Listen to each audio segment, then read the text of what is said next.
मिनश्शैतानिर्रजीम बिस्मिल्लाहिर्रहमानिर्रहीम। नाज़रीन, मैं हूँ आपका मेज़बान ताहिर राव और आपको हाइड पार्क में खुशामदीद कहता हूँ। नाज़रीन, चंद दिन पहले शाहिद मित्रा साहब का एक कॉलम छपा था नया दौर टीवी के जो जो उनका जो वेब पेज है उस पे, जो कि जनरल बाजवा से उनकी जो मुलाकात हुई थी उसके बारे में उन्होंने कॉलम लिखा था और वो एक इंटरव्यू, जिसको कहा जा रहा है कि वो एक इंटरव्यू था, वो इंटरव्यू तो नहीं था, लेकिन वो उनकी जो कन्वर्सेशन हुई थी जिसको उन्होंने एक एज़ ए इंटरव्यू की सूरत में और जो इन्फॉर्मेशन बाजवा साहब ने जो दी उनको दी थी, उनको एक कॉलम की सूरत में लिखा था, फिर उसमें अपने व्लॉग में भी लिखा। उसका हिस्सा अव्वल जब शाया हुआ तो पूरे सियासी हलकों में, सहाफ़ती हलकों में, मीडिया के हलकों में एक हलचल मच गई और उसके बारे में बड़ी बातें हुई, बड़े व्लॉग्स किए लोगों ने। मैंने भी उनको उसके बारे में लिखा। जो उन्होंने लिखा था उसको ज कॉलम को उनको उसको मैंने एज़ ए एक व्लॉग की सूरत में आप लोगों के दोस्तों के साथ शेयर किया। तो आज उसका दूसरा हिस्सा उन्होंने इंटरव्यू का जो है ना वो शेयर किया है, तो मैंने कहा सोचा कि दोस्तों के साथ उसको भी शेयर किया जाए। ब बाकी बहुत सारे जो जर्नलिस्ट हैं, जो एनालिस्ट हैं, उन्होंने उसपे व्लॉग किया है, अपने-अपने तबसरे किए हैं, किसी ने रिप्रोड्यूस किया है उसको। तो मेरे नाज़रीन के लिए मैंने सोचा कि इसका ये बड़ा एक इम्पोर्टेंट है, ऑल्दो जनरल बाजवा ने तरदीद की है कि मैंने ऐसा कोई इंटरव्यू नहीं दिया। लेकिन ये पॉसिबल नहीं है कि कोई बंदा इतना बड़ा झूठ किसी के बारे में लिख दे, तो कोई ना कोई बात है, उनके वो इंटरव्यू नहीं था। जैसे कि वो शायद मित्रा साहब ने खुद कहा है कि वो एक कन्वर्सेशन थी, जिसको कि उन्होंने रिप्रोड्यूस किया है अपने ख़्यालात से, मेंटल नोट्स लेके या जो भी उन्होंने, लेकिन उसका कहा कि मेरे पास उसके प्रूफ़ हैं। तो नाज़रीन देखते हैं, सुनते हैं कि शायद मित्रा साहब ने दूसरे हिस्से में क्या लिखा है। आइए मिलके हम पढ़ते हैं उसको। उनका जो आज का जो उनका जो आर्टिकल है वो पाकिस्तान 24 में शाये हुआ है। इस दफ़ा उन्होंने दुनिया द दिन नया दौर की बजाय उन्होंने पाकिस्तान 24 में लिखा है। इलेक्शन की तारीख तय हो गई थी, जनरल बाजवा से मुलाकात, दूसरा हिस्सा, शाहिद मित्तला। आगे वो लिखते हैं शाहिद मित्तला साहब कि मैंने जनरल बाजवा से सवाल पूछा, क्या शहबाज शरीफ ने वज़ारत उस्मा से इस्तीफ़ा देने का फ़ैसला कर लिया था? कमर जावेद बाजवा ने जवाब दिया, जब 10 अप्रैल को इमरान खान के खिलाफ तहरीक अदम-ए-एतमाद कामयाब हो गई तो इसके बाद शहबाज शरीफ से मिलने गया। उनसे पूछा, आपका हुकूमत करने का क्या प्लान है? तो वज़ीर-ए-आज़म शहबाज शरीफ ने कहा कि 2-3 कवानीन बनाकर 4-6 हफ्तों में इलेक्शन का ऐलान कर देंगे। मैं भी यही चाहता था कि इंतखाबात हों और अगली हुकूमत फ्रेश मैंडेट के साथ फैसले करे। लेकिन आईएसआई के लोगों की बात हुई तो मौलाना फजल रहमान और आसिफ अली जरदारी दोनों चाहते थे कि हुकूमत 1.5 साल पूरा करे। इसके अलावा 10 अप्रैल के बाद जनरल फैज़ ने मुझे मुसलसल 2 चीज़ें कहना शुरू कर दी थी। एक ये कि आप इलेक्शन करवा जाएँ, दूसरा इमरान खान आपसे मिलना चाहते हैं, इनसे मुलाकात कर लें। 9 मई को शहबाज शरीफ और मलक अहमद खान मेरे घर आए और कहा कि हमने इलेक्शन करवाने का फैसला किया है। मलक अहमद कहने लगे कि मैंने इलेक्शन कमीशन से बात की है, इलेक्शन कमीशन मरदमशुमारी और हल्का बंदियाँ 5 अगस्त तक मुकम्मल कर लेगा। हुकूमत ने फैसला किया कि अगर हम बजट नहीं देते तो 5 सितंबर को इलेक्शन करवा दिए जाएँ और अगर बजट पेश करना पड़ा तो हम 5 अक्टूबर को इलेक्शन करवाने के लिए तैयार हैं। यूँ इलेक्शन की तारीख का फैसला हो गया और पीटीआई को भी इस फैसले से आगाह कर दिया गया। आगे चल के शायद मित्तला साहब लिखते हैं कि पीटीआई को कहा गया कि आप लॉन्ग मार्च ना करें। इसके बाद शहबाज शरीफ लंदन चले गए। 19 मई को मलक अहमद खान दोबारा मेरे घर आए और उन्होंने बताया कि नवाज़ शरीफ ने फैसला किया है कि हम इलेक्शन करवा रहे हैं और कल शहबाज शरीफ इस्तीफ़ा दे देंगे। शहबाज शरीफ ने इरफान सिद्दीकी से इख्तितामी तकरीर भी लिखवा ली थी। शहबाज शरीफ ने 22 मई को इस्तीफ़ा देना था। अभी मलक अहमद खान बैठे ही थे, तो डीजी आईएसआई नदीम अंजुम भी आ गए। उन्होंने कहा कि अगर कल शहबाज शरीफ ने इस्तीफ़ा देते हैं, तो 25 मई को कतर में आईएमएफ के साथ मुज़ाकरात कौन करेगा? हुकूमत से दरख्वास्त है कि शहबाज शरीफ 10 दिन बाद मुस्ताफ़ी हों, ताकि आईएमएफ से मुज़ाकरात भी हो जाएँ और निगरान सेटअप बनाने के लिए हमें 10 दिन का वक़्त भी मिल जाए। मलक अहमद ने जवाब दिया कि मियाँ नवाज़ शरीफ फैसला कर चुके हैं कि कल शहबाज शरीफ मुस्ताफ़ी हो गए, तो इस सिलसिले में मैं उनसे बात नहीं कर सकता, बेहतर है कि आप बात करें या डीजी आईएसआई बात करें। मैंने डीजी आईएसआई को कहा कि नवाज़ शरीफ से दरख्वास्त करें कि वो 10 दिन हमें दे दें। डीजी आईएसआई ने नवाज़ शरीफ से बात की और इनको 10 दिन बाद मुस्ताफ़ी होने पर मना लिया। यही बात डीजी आईएसआई ने शाह महमूद कुरैशी, परवेज़ खटक और असद उमर को बता दी और कहा कि आप लॉन्ग मार्च का ऐलान मत करें, लेकिन इन तीनों अहबाब ने कहा कि इमरान खान नहीं मान रहे। 20 मई को मुल्तान में इमरान खान का जलसा था, बहरहाल उन्होंने लॉन्ग मार्च का ऐलान नहीं किया। डीजी आईएसआई ने बड़ी मुश्किल से ऐलान करने से रोका। इमरान खान फौरी इलेक्शन کا اعلان چاہتے تھے۔ 22 مئی کو عمران خان نے پشاور میں پریس کانفرنس رکھ لی۔ D G I S I نے پھر شاہ محمود اسد عمر اور پرویز خٹک سے بات کی اور کہا کہ آپ صرف 10 دن انتظار کر لیں، آئی ایم ایف کے ساتھ مذاکرات اور نگران سیٹ اپ کے لیے ہمیں 10 دن دے دیں۔ انہوں نے کہا کہ عمران خان نہیں مان رہے۔ سہ پہر میں عمران خان کی پریس کانفرنس تھی، شاہ محمود قریشی بھی ساتھ بیٹھے تھے۔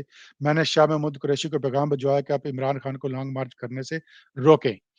شاہ محمود قریشی نے عمران خان کو بتایا کہ وہ بات کرنا چاہ رہے ہیں، لیکن عمران خان نے بات کرنے سے انکار کر دیا، جس کے مناظر ٹی وی اسکرین پر دیکھے گئے۔ میری طرف سے لانگ مارچ رکوانے کی یہ آخری کوششیں تھی۔ عمران خان نے لانگ مارچ کا اعلان کر دیا۔ شام کو لیگی قیادت میرے پاس آئی تو انہوں نے کہا اب ہم عمران خان کا بھرپور مقابلہ کریں گے۔ میں نے پھر بھی اگلے دن خود شاہ محمود قریشی سے بات کی کہ آپ حکومت کے ساتھ بیٹھ کر بات کریں، لیکن انہوں نے کہا کہ عمران خان نہیں مان رہے، وہ فوری شہباز شریف کے استعفے کا اعلان چاہتے ہیں۔ میں نے کہا آپ کے پاس اکثریت نہیں ہے، حکومت تحلیل ہو گئی تو آئی ایم ایف کے ساتھ مذاکرات کون کرے گا؟ جنرل باجوہ کے پاس اس گفتگو کی آڈیو بھی موجود ہے۔ لانگ مارچ ناکام ہو گیا۔ لانگ مارچ کے روز میں نے اپنا ہیلی کاپٹر بھیجا، جس میں شاہ محمود قریشی، اسد عمر اور دیگر کو اٹھایا اور راجہ پرویز اشرف کے پاس لے آئے۔ ان کے راجہ پرویز اشرف، ایاز صادق اور دیگر کے ساتھ مذاکرات ہوئے۔ پی ٹی آئی کا یک نکاتی ایجنڈا تھا کہ الیکشن کی تاریخ دیں۔ پرویز اشرف نے کہا کہ آپ پہلے اسمبلی میں آئیں، پھر معاملات آگے بڑھاتے ہیں۔ اس طرح یہ مذاکرات ناکام ہو گئے۔ لانگ مارچ روکنے کا روکنے کا سارا انتظام رانا ثناء اللہ کا تھا۔ ہم مکمل نیوٹرل تھے۔ ہم نے کسی قسم کی مداخلت نہیں کی۔ رانا ثناء اللہ لانگ مارچ روکنے میں کامیاب ہو گئے تھے۔ شاہد مطلع صاحب آگے لکھتے ہیں میں نے جنرل قمر باجوہ سے پوچھا کہ 17 جولائی کے الیکشن آپ لوگوں نے پی ٹی آئی کو جتوائے تھے؟ انہوں نے کہا نہیں، بالکل نہیں، کوئی مداخلت نہیں کی تھی۔ فروری 2021 کے بعد کسی ایک الیکشن میں بھی معمولی گڑبڑ نہیں کی گئی۔ ویسے آج کل الیکشن میں کے دن گڑبڑ نہیں ہوتی، الیکشن سے پہلے مینجمنٹ ہوتی ہے۔ عمران خانیت مقبولیت سے الیکشن جیتے، نون لیگ کے ہارنے کی سب سے بڑی وجہ پی ٹی آئی کے منحرف لوگوں کو ٹکٹیں دینا تھی۔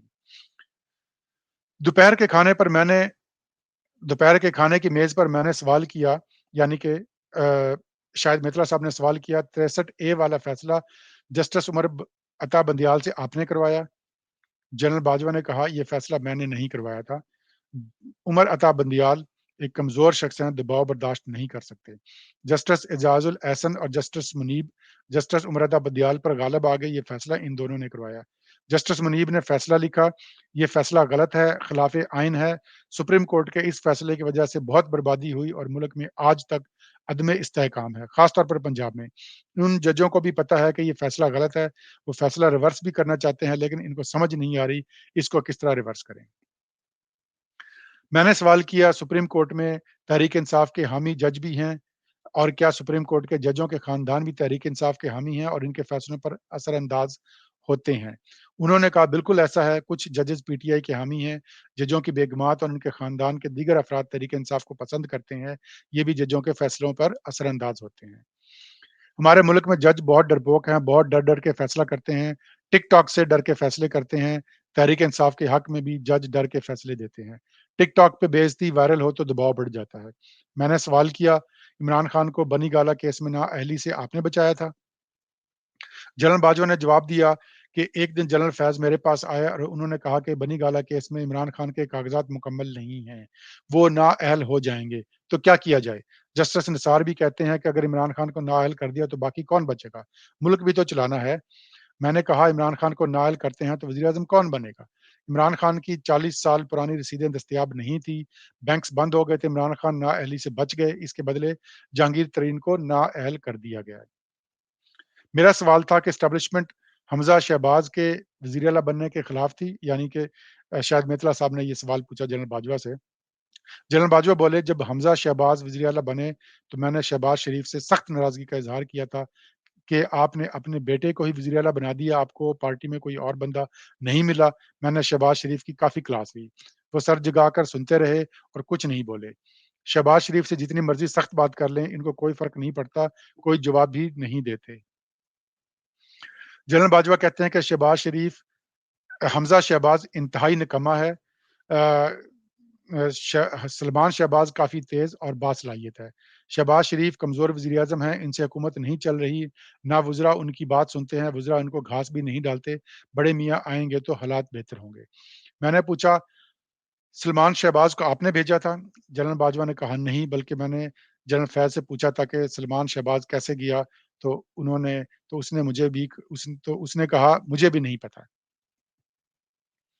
जनरल बाजवा कहने लगे, इसके बाद शहबाज शरीफ को वज़ारत-ए-उज़्मा में मज़ा आने लगा। कुछ अरसे बाद जनरल फैज़ फिर मेरे पास आए और कहा कि इमरान खान से एक दफ़ा मिल लें। मैंने जनरल फैज़ को कहा, अच्छा इन्हें कहें मेरे घर आ जाएँ। जनरल फैज़ ने कहा नहीं, आप ऐवान सदर में मिल लें। सदर आरिफ अलवी भी मुझे बार-बार इमरान खान से मिलने का कह रहे थे। मैं ईवान सदर चला गया तो हैरान रह गया। इमरान खान मुझसे बहुत अच्छे तरीके से मिले, जैसे उनको मुझसे कोई शिकायत नहीं और जैसे कोई गैर मामूली बात ना हुई हो। मेरा ख़्याल था कि वो गिला करेंगे, लेकिन वो बिल्कुल नॉर्मल थे। मैं उनकी मुनाफ़िकत पे हैरान था, क्योंकि वो अवाम में मुझ पर भरपूर तनकीद करते थे। मैंने कहा, आप मुझे मीर जाफ़र और मीर सादिक कहते हैं। इमरान खान साफ मुकर गया, मगर क्या कहता? मैं तो नवाज़ और शहबाज को कहता हूँ। फिर कहता कि आप उनकी हुकूमत को गिरा दें और उनको घर भेज दें और इलेक्शन करवा दें। मैंने कहा आप तो असेंबली में ही नहीं हैं, हुकूमत 2 सीटों पर खड़ी है, आप असेंबली आ जाएँ फिर आपको फ़ायदा होगा। तो इमरान खान कहने लगा, बस आप हुकूमत गिरा दें और इलेक्शन करवाएँ।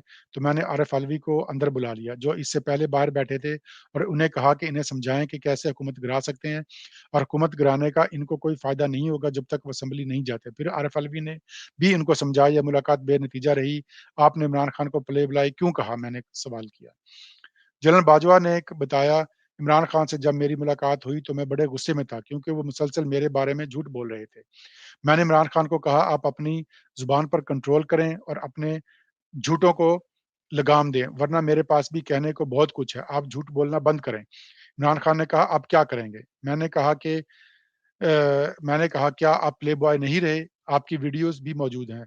अगर ज़ुबान बंद ना की तो गिला ना कीजिएगा। इस तरह ये मुलाकात भी तल्ख़ी पर ख़त्म हो गई। नाज़रीन, ये उनका दूसरा हिस्सा है। शायद उन्होंने लिखा है कि ये जारी है, इसका मतलब ये है कि उसका तीसरी किस्त भी आएगी इंशाअल्लाह। जैसे ही वो एक कोई आर्टिकल लिखते हैं तीसरी किस्त का, मैं अपने नाज़रीन के साथ बिल्कुल शेयर करूँगा। शाहिद मित्रा साहब सीनियर सहाफ़ी हैं और कॉलम निगार हैं, जो तवील अरसे से इस्लामाबाद में एआरवाई न्यूज़ समेत मुख्तलिफ टीवी चैनल्स के साथ वाबस्ता रहे हैं और शायद इस वक़्त वो शायद फ्रीलांसर है, इसीलिए उन्होंने पहला आर्टिकल नया दौर में लिखा और आज उन्होंने दूसरा आर्टिकल पाकिस्तान 24 में लिखा।